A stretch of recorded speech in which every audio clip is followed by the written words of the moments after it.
Today, we are going to be painting with vegetables. We're going to use these vegetables to create our artwork.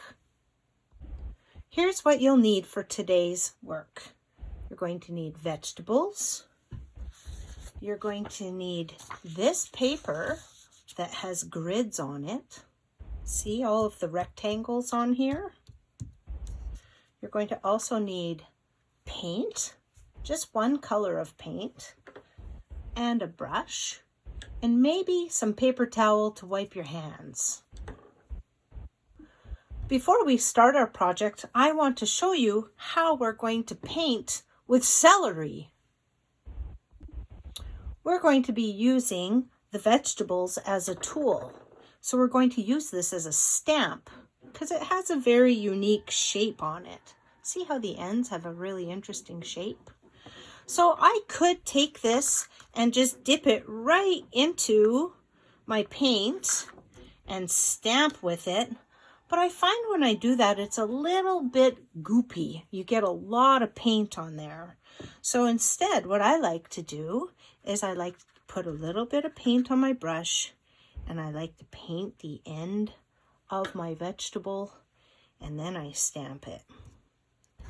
It's just a little bit less goopy. I'm going to show you close up.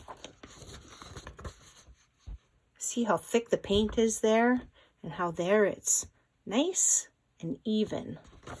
So I'm going to show you all of the different vegetables that I brought today. So that was celery. Now I'm going to paint my broccoli.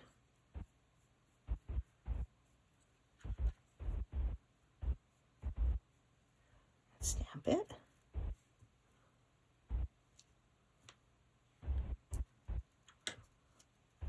See how I got two stamps out of that?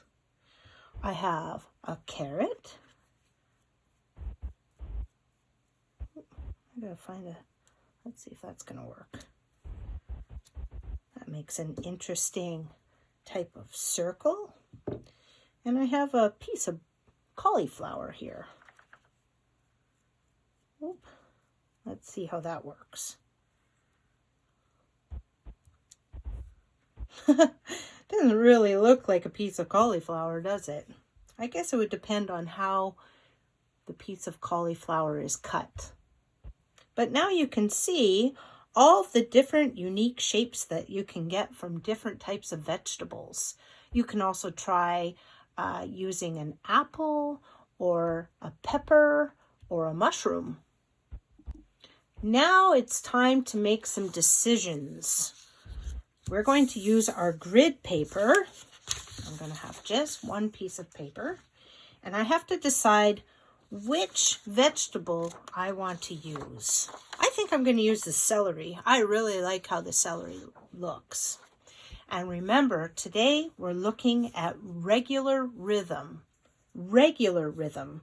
So whatever I do, it has to be the exact same thing in every one of these rectangles, because that's what regular rhythm is.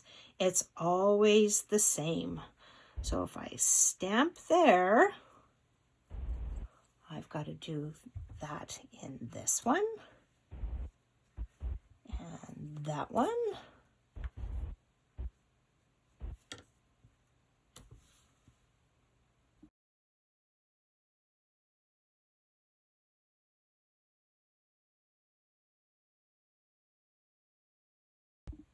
There, it is exactly the same, regular rhythm. Every single one of these is exactly the same way. Let's look at this one. Is this one regular rhythm? Let's see. Is everything exactly the same way? No, it is not. As you can see, I started off with this one the same, this is the same, this is the same. Uh-oh, this one isn't the same.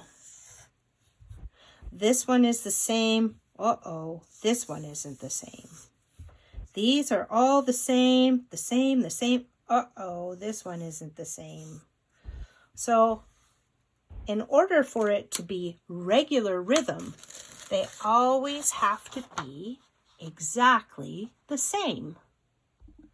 So remember, with regular rhythm, it's always the same thing. It's always in the same space. And it's always the same color. I can't change the colors in this because then it won't be regular rhythm. It's always the same, regular rhythm.